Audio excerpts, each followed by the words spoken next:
Olá, bom dia, boa tarde, boa noite.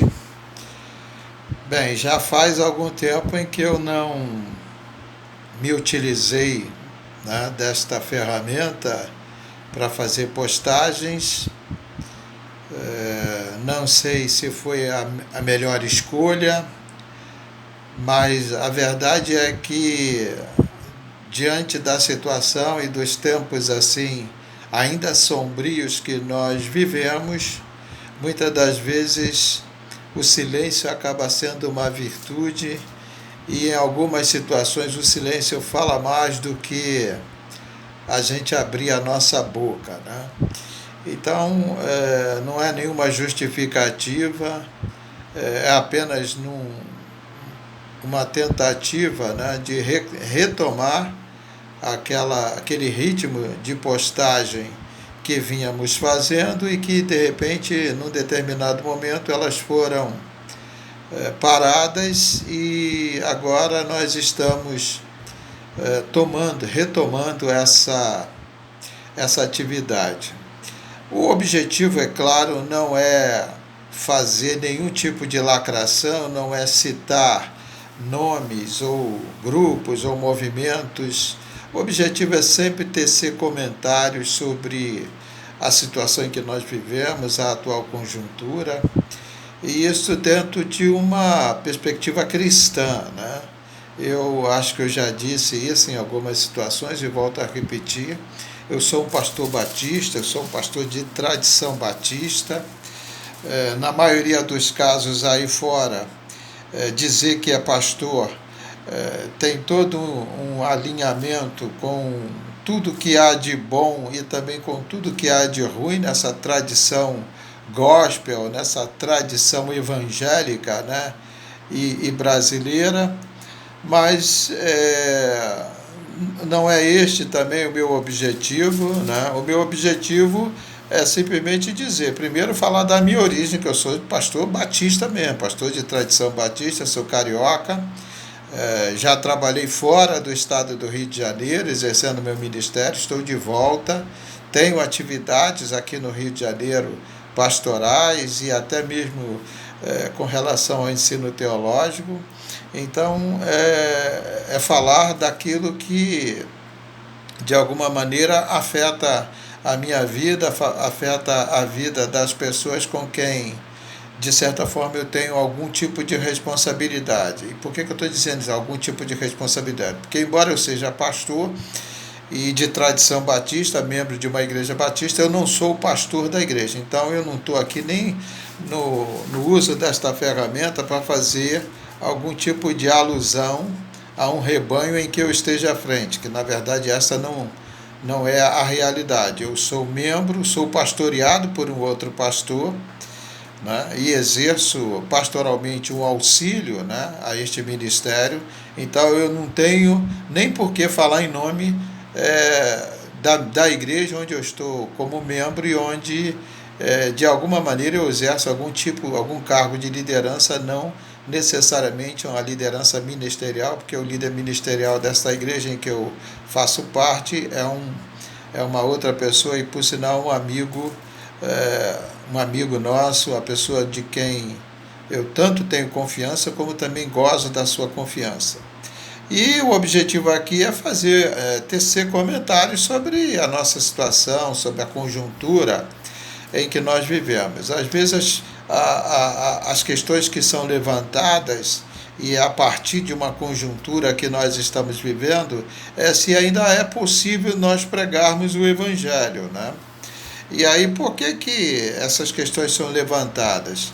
Porque qualquer postura, qualquer posição que você coloque como uma posição sua, se ela não está enquadrada dentro de uma raiz ou linha ideológica, você é tido como um traidor, né? E outros termos mais, dos quais não vale a pena nós estarmos aqui repetindo. Mas tem esse lado, essa questão ideológica que hoje está muito mais acirrado, né? Então, mas voltando aqui à questão, ainda é possível pregar o Evangelho? e a nossa obrigação é pregar o Evangelho, mas pregar o Evangelho tendo o cuidado de fazer esses filtros, né? Esses filtros. Eu tenho certeza que, por exemplo, você já ouviu falar, ou acha até que essa expressão, né, é alguma coisa que está no registro bíblico, né? Tenho certeza que você, inúmeras vezes, ou alguém que chegou até você, ou você mesmo já fez uso dessa expressão, né, dizendo que Deus é amor, né? Principalmente Deus é amor, Jesus te ama, né? E em algumas situações, né, a gente consegue até perceber que algumas pessoas fazem uso de afirmações, de expressões como essa, principalmente Deus é amor, como se elas fizessem parte do texto bíblico, né, como se fosse uma referência à Escritura. De certa forma, é uma referência à Escritura, mas não há em nenhum momento, né, aquele indicativo de que existe um versículo, né, que diz literalmente que Deus é amor. Mas por que nós, quando evangelizamos, nós falamos que Deus é amor, nós testemunhamos, né, que Deus é amor? Nós testemunhamos que Deus é amor porque à medida em que você vai se inteirando da mensagem que a Escritura Sagrada, e mais especificamente o Novo Testamento, nos traz, você vai entender que Deus é um ser profundamente amoroso e que revela esse seu amor na vida, na obra do seu Filho Jesus Cristo. Tá?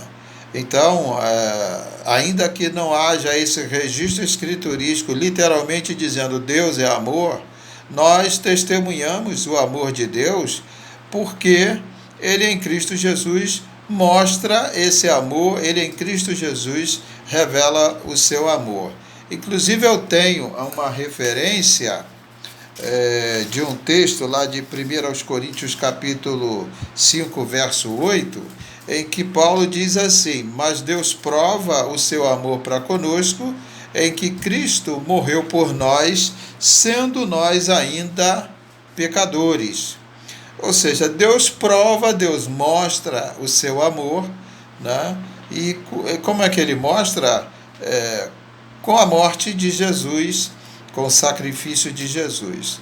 Além dessa referência bíblica, a mais conhecida de todas, né, referências bíblicas, é João, o Evangelho de João, capítulo 3, versículo 16, que diz que Deus amou o mundo de tal maneira que deu seu Filho unigênito para que todo aquele que nele crê não pereça, mas tenha a vida eterna. Então a gente está aqui falando do amor de Deus, de como Deus em Cristo Jesus revela esse amor e reafirmando isso, apesar de todas as situações, de todos os contratempos, né, que nós, enquanto pregadores, nós, enquanto pessoas que têm um compromisso de pregar a palavra de Deus, encontramos com relação a esses contratempos, há algumas hermenêuticas bastante problemáticas, né, que têm surgido ao longo desses últimos anos, né, e boa parte delas até mesmo com um discurso de ódio que é inaceitável para qualquer um de nós que pregamos o Evangelho. Esse mesmo Paulo, lá no capítulo 13 de sua epístola, né, de primeira epístola aos Coríntios, esse mesmo Paulo vai dizer que o amor, né, ele tudo sofre, né, ele sofre, ele tudo sofre, ele tudo suporta, né? Mas ele permanece ali firme, né?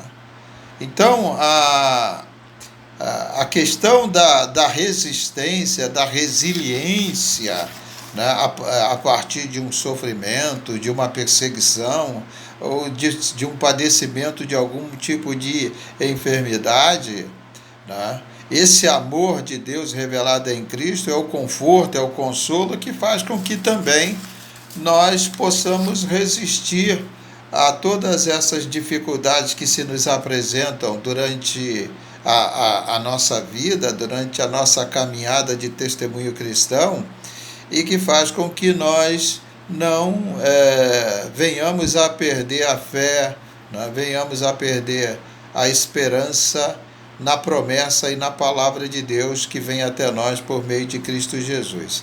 Isso é até interessante porque Paulo, lá no último versículo deste capítulo, que é também o versículo 13, ou seja, 1 Coríntios capítulo 13, verso 13, ele vai dizer o seguinte: agora, pois, permanecem a fé, a esperança e o amor. Estes três, mas o maior destes é o amor. Ou seja, padecimentos, dificuldades e tudo mais, a gente lida com todas essas intempéries, com todos esses contratempos da vida, com fé, com esperança e com esse tempero, né, que é o amor que nós conhecemos revelado em Cristo Jesus.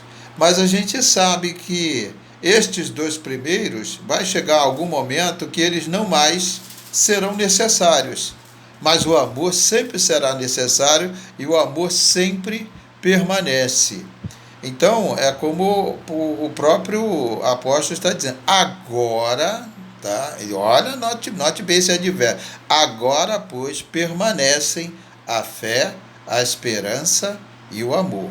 Estes três, mas o maior destes é o amor. Ou seja, na eternidade, a gente não vai precisar ter esperança, porque a esperança estará ao nosso redor, estará à nossa frente.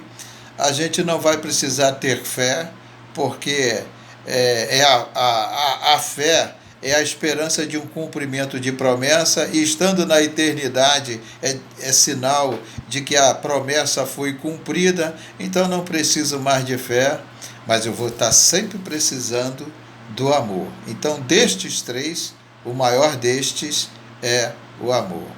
E é assim que nós devemos continuar pregando o Evangelho, fazendo esses filtros, tendo cuidado com todas essas ramificações de natureza ideológica que não necessariamente e objetivamente não nos levam a nada, e estarmos sempre focados nesta palavra de Deus que nos fortalece e que nos dá cada vez mais direcionamento ad infinito rumo à eternidade, e esta com Deus em Cristo Jesus. Que Deus nos abençoe. Tenham todos um bom dia na presença do Senhor.